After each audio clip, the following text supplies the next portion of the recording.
Good morning, everybody. Lee Brower here. Welcome to this week's edition of Meaningful Monday. I am grateful to be here and I am glad to be here. Can I ask you a question? First of all, happy Father's Day to all you fathers out there. It's a great weekend. It's a great time to stop and pause. I'm very blessed as I look at it. I feel like I'm a book on a shelf with a bookend on each side of me. On one side is my father, who passed away over 10 years ago. On the other side are my sons and son-in-laws that are fathers now. And I get the opportunity to learn from both sides. Both hold me up and sustain me. But I asked the question, I'm going to ask you, how would you answer the following? What is fatherhood without leadership? What is fatherhood without leadership? I would say maybe it's like a ship without a captain.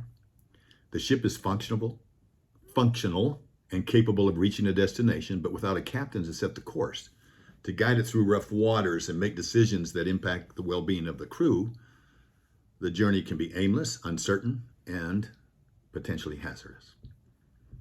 So being a father really involves more than just biological parentage, right? It encompasses guiding our children, teaching them life lessons, instilling moral values, providing emotional support. It means setting an example through personal behavior, making those tough decisions for the family's greater good, and leading the family through life's trials and tribulations. And I would say, as a great father, you collaboratively do that. You collaboratively do that. Leadership is a significant aspect of fatherhood. It isn't a significant aspect of parenthood. It's about nurturing, guiding, and helping children become the best versions of themselves, much like a great leader who helps his team and the community strive towards their full potential. Now, David O. McKay, a great leader, once said, "No success in the world can compensate for failure in the home." Whoa. That could put a lot of people in guilt. But if you truly understand the definition of success, is further clarified.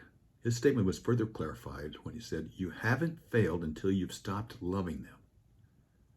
And then I jump immediately to Coach John Wooden's definition of success. And Coach John Wooden's definition of success, he said success is peace of mind that comes from the self-assurance of knowing. Success is peace of mind that comes from the self-satisfaction of knowing you made the effort to do your best to become the best that you're capable of becoming. And that quote embodies his leadership style, emphasizing effort, personal growth, and self-satisfaction over winning at all costs.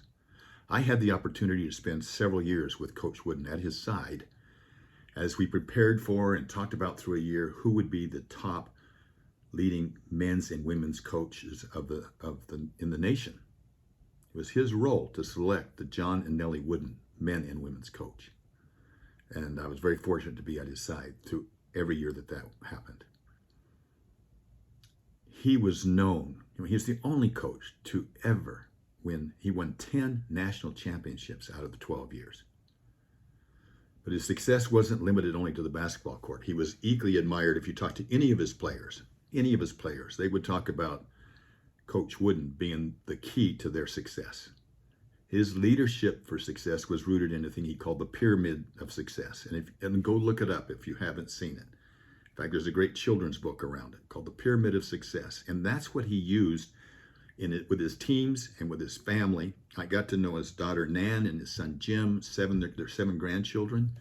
I was very blessed at one particular time to interview him for 4 hours, all on tape. And then we condensed it and we gave it to him to give to his family. So think about his definition. And I think that's not something fathers can't live in a vacuum. If you're a leader, you involve others. You make things happen. And so I think that was the perfect thing that was there. His leadership extended to home. He was a dedicated husband and father. His love story for Nell was one that transcends the ages. He wrote her a love letter every month, even after she passed, and he would pin it to his pillow. He led his family with the same principles he used to use on his coaches, his players, and he placed emphasis on what? Love, respect, patience, and personal growth.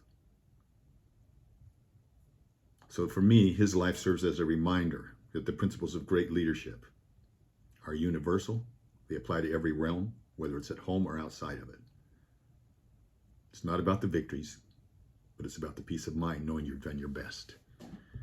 And so like what was said, you haven't failed till you've stopped loving them.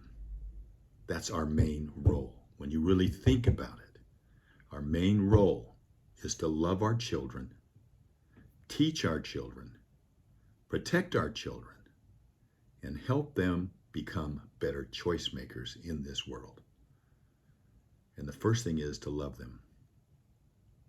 And you've never failed till you've stopped loving them. Have a meaningful week. Have a meaningful week. I look forward to talking to you next week. Bye-bye.